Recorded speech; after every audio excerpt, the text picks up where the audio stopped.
Good morning students. प्रत्यास्थता का जो chapter है वो समाप्त हो गया है, आपको बताया गया था। प्रत्यास्थता के उपयोग, जो 3 उपयोग थे वो भी बताए गए थे आपको।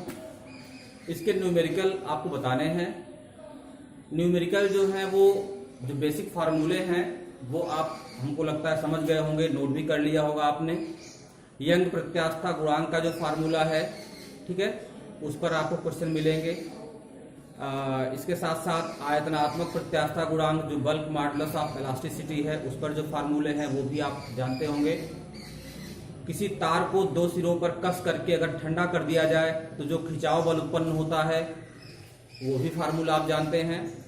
और इसके साथ एक फार्मूला और भी है कि किसी तार को अगर हम खींच दें तो खींचने पर कितनी प्रत्यास्थ स्थितिज ऊर्जा का संचय हो जाता है उस तार में, पूरे आयतन में और प्रति एकांक आयतन में अलग अलग। ठीक है, तो ये सब जो है आपके फार्मूले हैं, उन्हीं पर सवाल आपको मिलेंगे। ठीक है, क्वेश्चन तो बहुत सारे आए हुए हैं, कुछ बच्चों ने पर्सनल नंबर पर भेजा हुआ है, कुछ ने ग्रुप में भेजा हुआ है।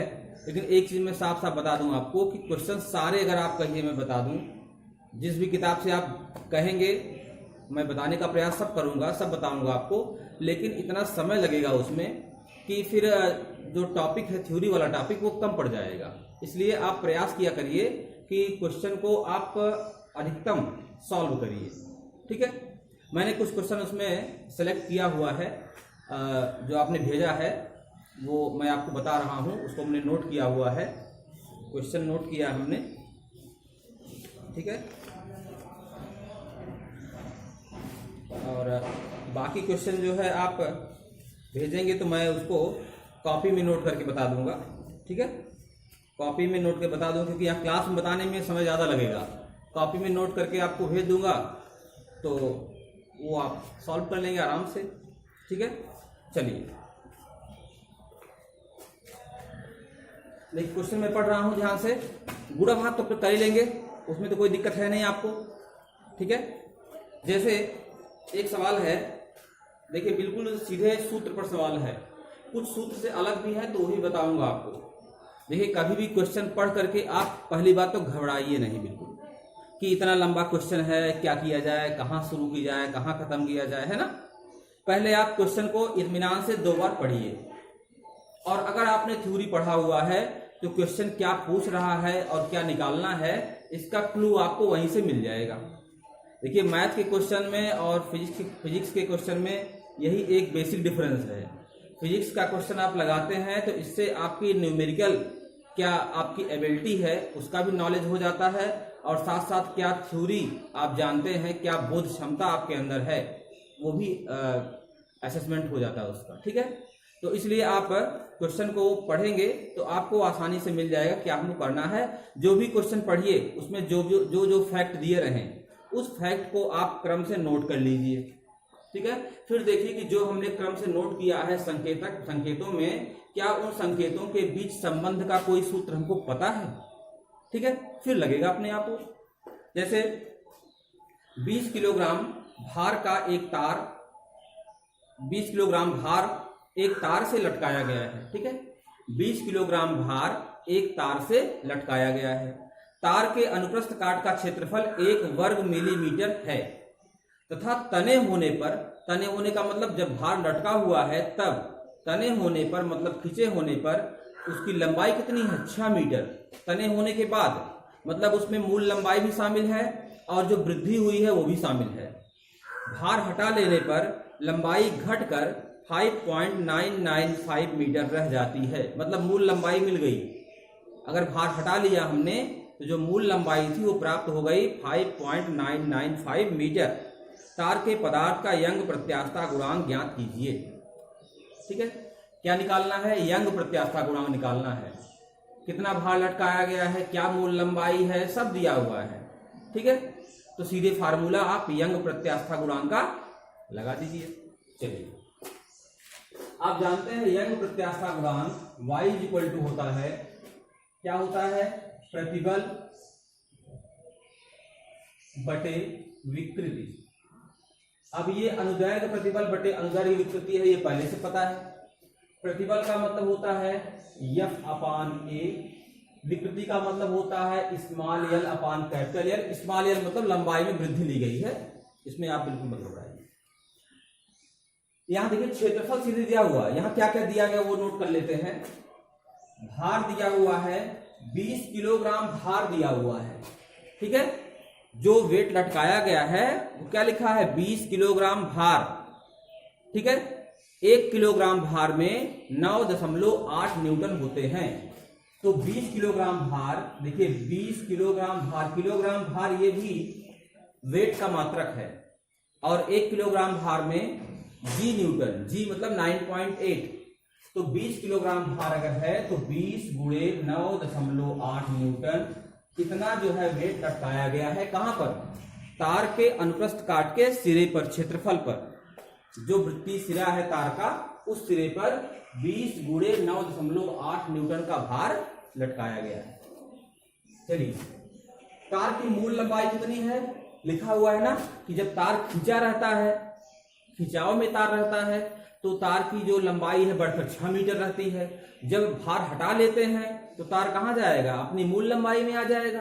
तो तार की मूल लंबाई है 5.995 मीटर, ये तार की मूल लंबाई है।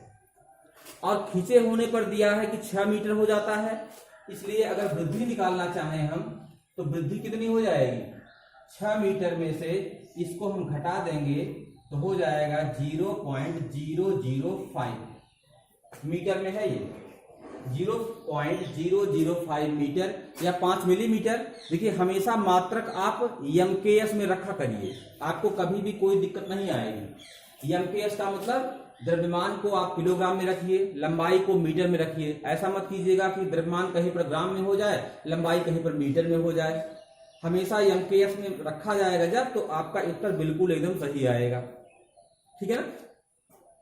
L इक्वल टू हो जाएगा 6 माइनस 5.995 इक्वल टू 0.005 मीटर। ये वृद्धि हो गई, वृद्धि मिल गई, मूल लंबाई मिल गई, क्या भार लटकाया गया वो मिल गया।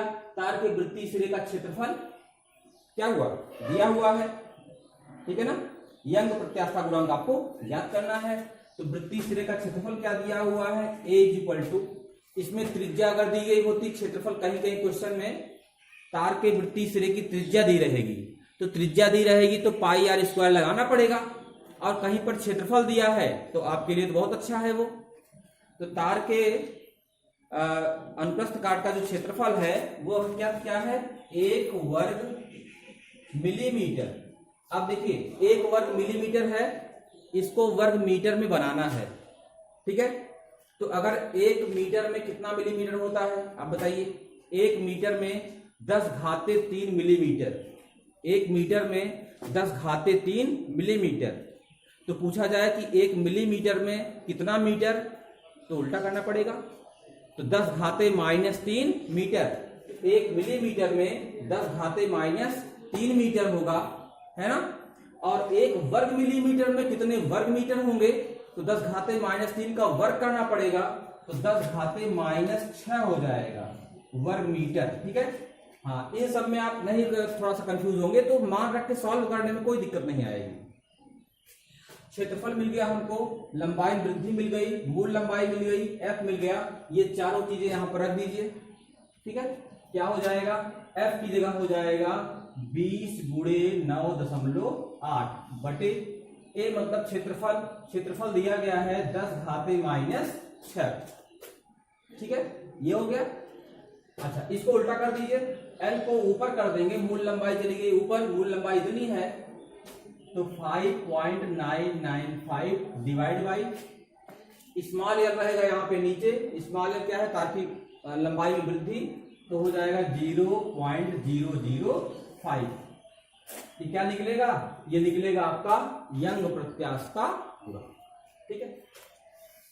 तो y इक्वल टू क्या हो जाएगा, अब यहाँ पे आप करेंगे जब इसको, तो हो जाएगा 2 8 16, 2 9 18 1 19, 196 हो जाएगा। तो हम लोग हट जाएगा ये जीरो के नाते, गुणे ये ऊपर चला जाएगा, 10⁻+ में 6 हो जाएगा। यहाँ पर इसको 5995 कर दीजिए, बटे नीचे 5 कर दीजिए, दशमलव के बाद 3 अंक यहाँ पर भी, 3 अंक यहाँ पर भी है, तो कट जाएगा, ठीक है। ये हो जाएगा 196 गुणे 10 घाते 6 गुणे, यहाँ पर आप जब गुणा करेंगे भाग देंगे हो जाएगा 5 1 के 5 हुआ, यहाँ भाग देंगे फिर 5 1 के 5 हुआ, 4 9 5 9 45, फिर 4 9 फिर 5 9 45। ठीक है, तो 196 गुणे 10 घाते 6 गुणे 1199। अब इसका आप जब गुणा करेंगे, ठीक है, और एडजस्ट करेंगे इसको तो आ जाएगा ये। अच्छा, इसको जरा एक बार दिखा दे करके आपको, 1199 गुणे 196 करेंगे आप। ठीक है, तो 6 9 में 54, ठीक है, फिर 6 9 54, 54 और 5 क्या हो जाएगा 59। ठीक है, 6 1 के 6, 6 5 11, फिर 6 1 के 6 और 1 7 हो गया इतना। 9 9 81, 9 9 81, 81 और 8 89, 9 1 के 9 8 17, 9 1 के 9 1 10। फिर यहाँ पूरा करेंगे 9 9 1 1, यहाँ हो जाएगा 4 9 1 10, 9 9 18 1 19 1 20, 7 2 9 7 16 16 9 25, 1 1 2 1 1 2, कितना हुआ ना। इसमें कहीं दशमलव नहीं लगा हुआ, ध्यान दीजिए एक बार। 2 2 5 0 0 4 गुणे 10 घाते 6, यही हुआ।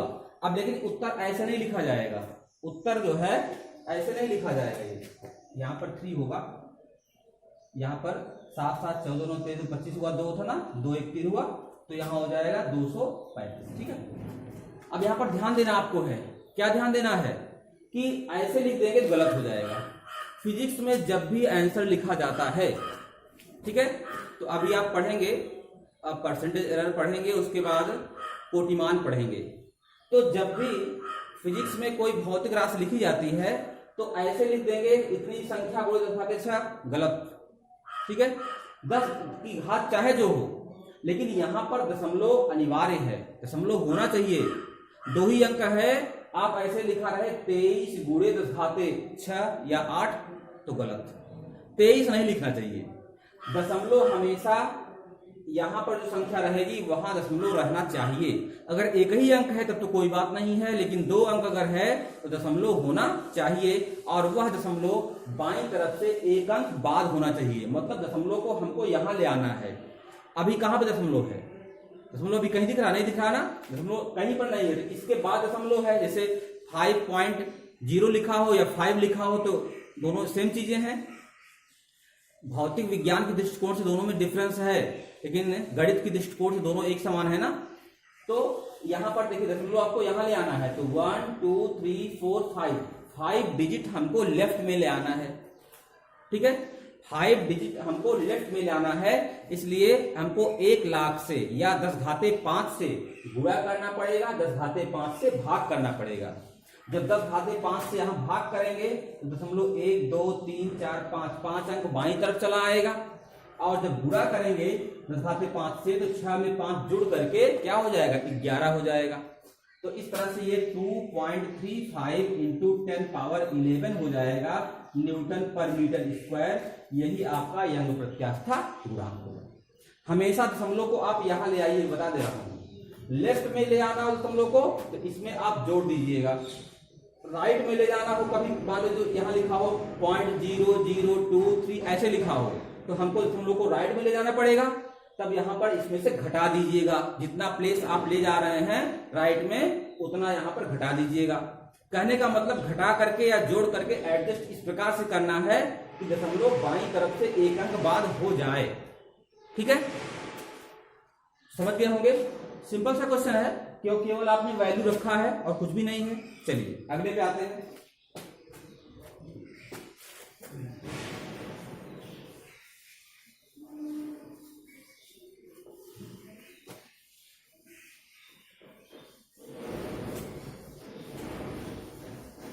अगला क्वेश्चन जो है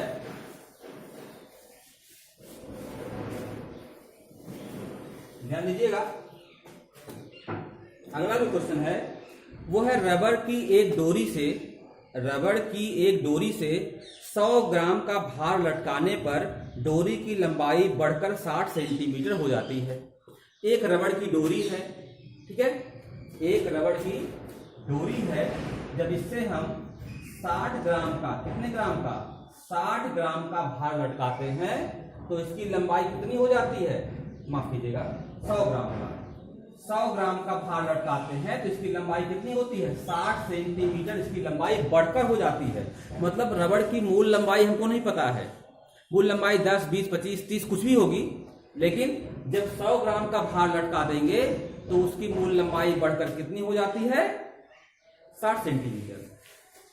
और जब यही वेट 120 ग्राम का हो जाता है, कितने ग्राम का हो जाता है, 120 ग्राम का, तब यही जो मूल लंबाई है वो 60 सेंटीमीटर की बजाय कितनी होती है, 70 सेंटीमीटर हो जाती है। रबर वही है, उसकी मूल लंबाई वही है, दोबारा भी मूल लंबाई वही है, लेकिन जब हम 120 ग्राम का बाट लटका देंगे तो वृद्धि ज्यादा हो जाएगी। अभी आपने 100 ग्राम का लटकाया था तो 60 सेंटीमीटर लंबाई बढ़ने के बाद हुई थी, अब आपने 120 ग्राम का लटकाया है तो इसकी लंबाई बढ़ने के बाद 70 सेंटीमीटर हुई। तो अब पूछ रहा है डोरी की प्रारंभिक लंबाई क्या थी। एक क्वेश्चन है ये, डोरी की प्रारंभिक लंबाई क्या निकालना है, डोरी की प्रारंभिक लंबाई। पहली चीज तो ये पता करना है डोरी की प्रारंभिक लंबाई क्या थी। दूसरा है कितने भार से डोरी 74 सेंटीमीटर लंबी हो जाएगी।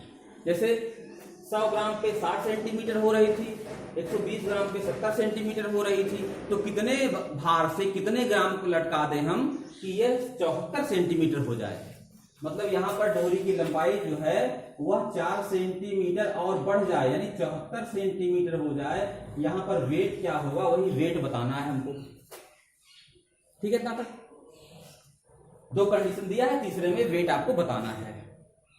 चलिए, अब आप जानते हैं कि डोरी अगर है और लंबाई में वृद्धि हो रही है डोरी को खींचने पर भार के माध्यम से, ठीक है, तो फार्मूला आपका यंग प्रत्यास्था गुणांक का क्या होता है, mgl अपान पाई r स्क्वायर डेल्टा एल।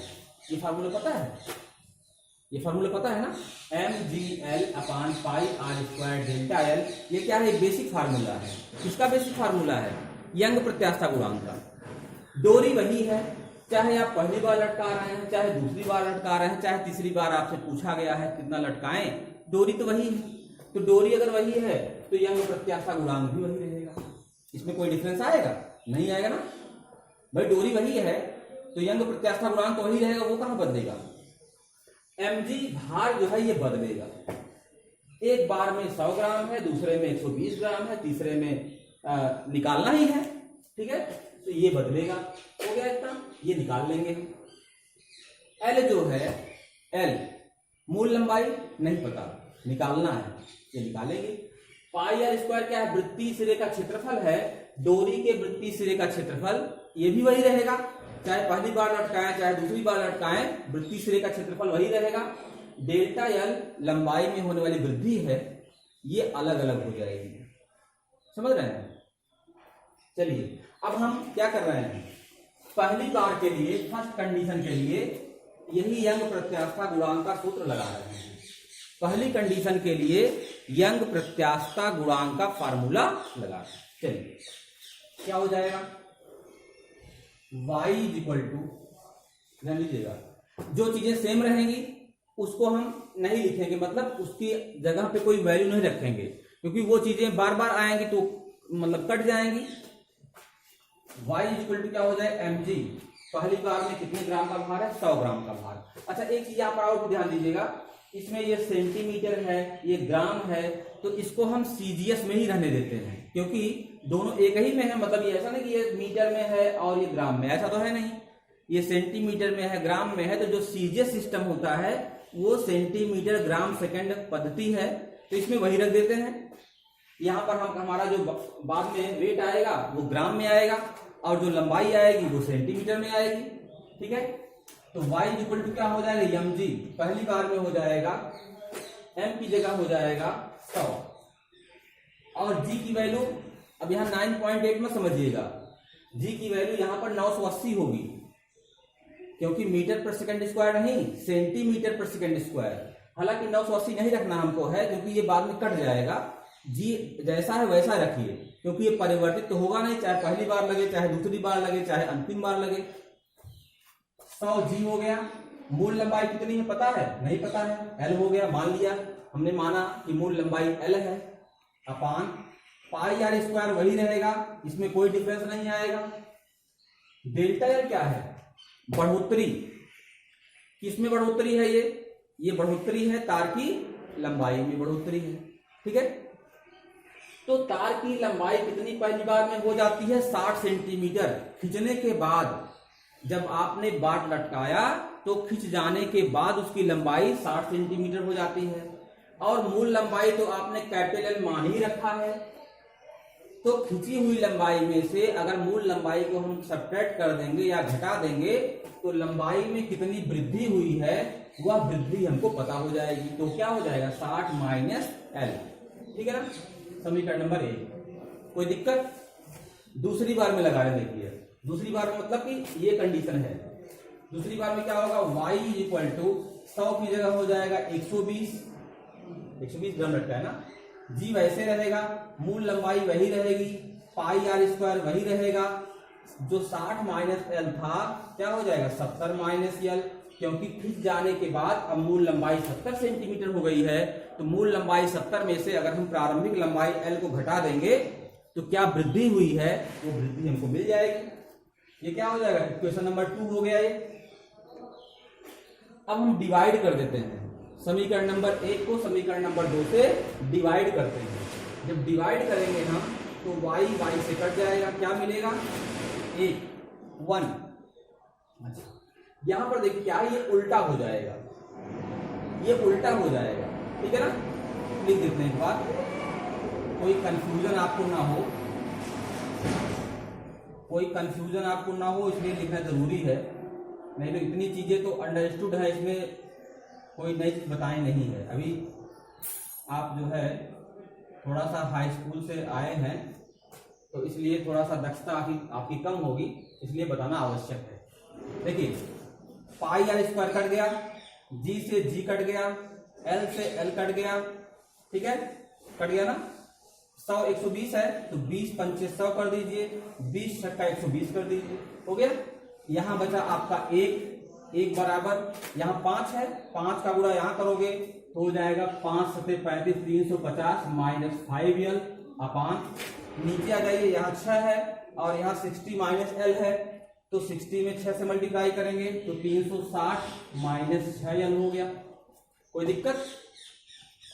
तिरछा उड़ा यहाँ करेंगे तो 360 माइनस 6l बराबर 350 माइनस 5l। 6l को पक्षांतर करेंगे उस तरफ तो प्लस में हो जाएगा, तो 6l प्लस में माइनस 5l हो जाएगा, तो 6l में से 5l घटाएंगे आप तो l मिलेगा, l इक्वल टू हो जाएगा 360 माइनस 350, तो कितना हो जाएगा? 10 सेंटीमीटर। तार की मूल लंबाई कितनी हो जाएगी? 10 सेंटीमीटर। ठीक है ना, बहुत सिंपल हो, क्या दिक्कत है इसमें, है ना। 10 सेंटीमीटर हो गया। चलिए एक ऐसा तो निकल गया आपका 10 सेंटीमीटर, दूसरा निकालना है तो निकाल लीजिए। कैसे? यहां देखिए, अब तीसरी वाली डोरी के लिए अभी हमने इसके लिए नहीं लगाया था यंग प्रत्यास्था गुणांक का नियम, तीसरी डोरी के लिए हम ये नियम लगा देंगे। चलिए y बराबर, ठीक है, जहां mg था, ठीक है, अब m निकालना है ना तो लिख देंगे mg, यही m तो निकालना है, mg l। अब l मालूम चल गया हमको, कितना होगा l? l होगा 10, l कितना होगा? 10 होगा, तो y इक्वल टू क्या होगा? mg l, l का मान क्या हो गया? 10 बटे पाई आर स्क्वायर वही रहेगा। डेल्टा एल क्या है? वृद्धि तो हो रही हो, तो मूल लंबाई यहाँ पे देखिए 10 सेंटीमीटर है और बढ़ करके लंबाई 74 सेंटीमीटर है, तो वृद्धि कितनी हो गई? 74 सेंटीमीटर लंबाई बढ़ करके हुई है और मूल लंबाई 10 सेंटीमीटर थी, तो 74 में 10 घटाएंगे आप तो 64 हो जाएगा। ये समीकरण नंबर 3 हो गया। समझ गए बात को? ये तीसरे वाले के लिए है। अब समीकरण नंबर 1 और समीकरण नंबर 3, भाई ये भी y की वैल्यू है, यह भी y की वैल्यू है ना, बराबर कर दी दोनों को, चाहे डिवाइड की चाहे बराबर, दोनों एक ही बात है। यहां बराबर करेंगे तो क्या होगा? सॉरी यहाँ पे समीकरण नंबर 1 यहाँ पे है, तो क्या हो जाएगा 100G गुणे L। अच्छा यहाँ पर L की वैल्यू 10 हो जाएगी, क्या होगा यहाँ पर L की वैल्यू क्या हो जाएगी 10 हो जाएगी। अब पता चल गया है, बटे यहाँ आ जाइए पाई आर स्क्वायर गुणे L की वैल्यू 10 है, 60 में 10 जाएगा तो 50 बराबर ये y की वैल्यू है, ये भी y की वैल्यू है, दोनों y की वैल्यू को आपस में बराबर कर दीजिए। तो यहाँ क्या हो जाएगा mg गुणे 10 बटे यहाँ हो जाएगा पाई आर स्क्वायर गुणे क्या हो जाएगा 67, g से g कट गया, पाई आर स्क्वायर से कट गया, 10 से कट गया, ठीक है 50 दूनी 100 हो गया। क्या बचा यहाँ पे 2 बराबर हो जाएगा m अपान यहाँ हो जाएगा 64, m की वैल्यू क्या होगी 6 कर दीजिए, m की वैल्यू हो जाएगी 64 दूनी 128 ग्राम। कहने का मतलब 128 ग्राम का जो बाट है अगर लटका दिया जाए तो इसकी लंबाई बढ़ करके 74 सेंटीमीटर हो जाएगी। समझ गए? तो क्वेश्चन ऐसे आप लगाएंगे, ठीक है। देखिए प्रश्न तो बहुत सारे आए हुए हैं, चलिए जैसे एक क्वेश्चन है मैं बता दे रहा हूं, लगा लीजिएगा, ठीक है। जैसे है झील की जल, ये तो बताना पड़ेगा तब आ पाएगा। अच्छा देखिए एक तो सवाल बिल्कुल सूत्र पर है, एक सवाल बिल्कुल सूत्र पर है, वो आप लगा सकते हैं। कैसे? 1 मीटर लंबे तथा 2.1 मिलीमीटर अनुप्रस्थ काट की त्रिज्या वाले इस्पात के एक समरूप तार की लंबाई खींचकर 1 मिलीमीटर बढ़ाने पर उसमें संचित प्रत्यास्थ स्थितिज ऊर्जा ज्ञात कीजिए। तार की मूल लंबाई दी गई है, ठीक है। तार के अनुप्रस्थ काट की त्रिज्या दी गई है, त्रिज्या दी गई है मिलीमीटर में है, तो आप 10⁻³ से गुणा करके उसको मीटर बना लीजिएगा, ठीक है। अच्छा तो आप चाहे नोट भी कर सकते हैं।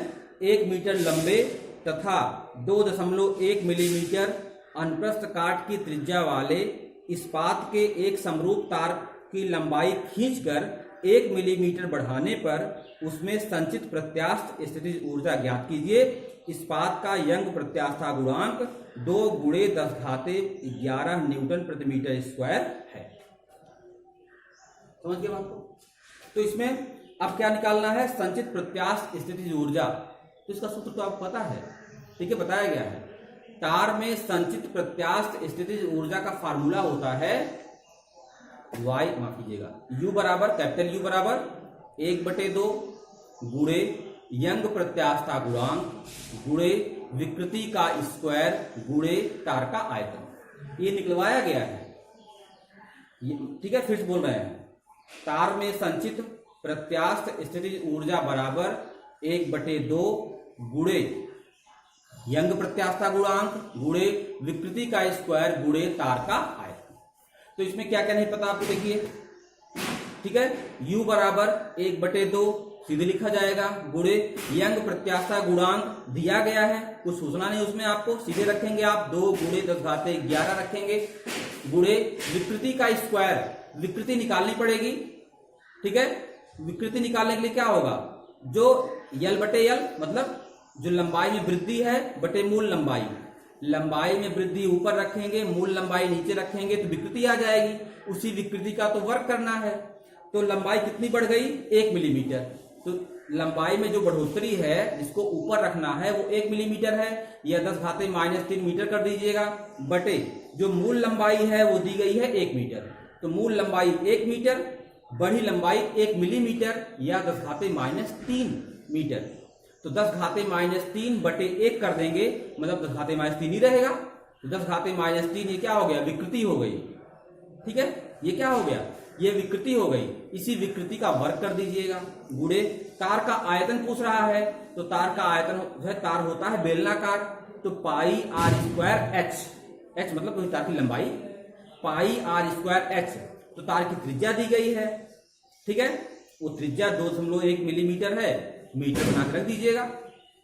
त्रिज्या दी गई है, तार की लंबाई दी गई है 1 मीटर है, तो सारी चीजें दी गई हैं। इसी सूत्र में रख करके आप सॉल्व करेंगे तो आपको आंसर मिल जाएगा 1.386 joule. 1.386 joule. Joule MKS system में ऊर्जा का मात्रक होता है या कार्य का मात्रक होता है, इसलिए सभी जो राशियां हैं वो मीटर किलोग्राम सेकंड में रखी जाएंगी, तभी जूल में ये आंसर मिलेगा। तो आंसर नोट कर लीजिए 1.386 जूल होगा। जैसे ही सारा मान रख करके आप सॉल्व करेंगे आपको आंसर प्राप्त हो जाएगा। ठीक है, कुछ और प्रश्न है, इस पर अभी एक दिन टाइम और दूंगा मैं। अगले वीडियो में जो बचे क्वेश्चन है बताने का प्रयास करूंगा। बाकी क्वेश्चन जो है मैं कॉपी पर लिख कर भेज दूंगा, उसको आप समझ लीजिएगा। कोई दिक्कत होगी तो बताइएगा, क्योंकि वीडियो बनाऊंगा तो बहुत वीडियो बन जाएंगे, है ना। 50 क्वेश्चन है, सारा बताना पड़ेगा अगर, तो फिर टाइम बहुत ज़्यादा लगेगा, है ना। या तो कॉलेज में भी आप आकर के, अगर आप इंडिविजुअल एक एक करके आते हैं तो कॉलेज में आकर पूछ सकते हैं, कोई समस्या नहीं है। यहाँ भी भीड़ नहीं रहती बिल्कुल। ठीक है, तो मिलने के लिए आप यहाँ भी आ सकते हैं, ऐसी कोई दिक्कत नहीं है।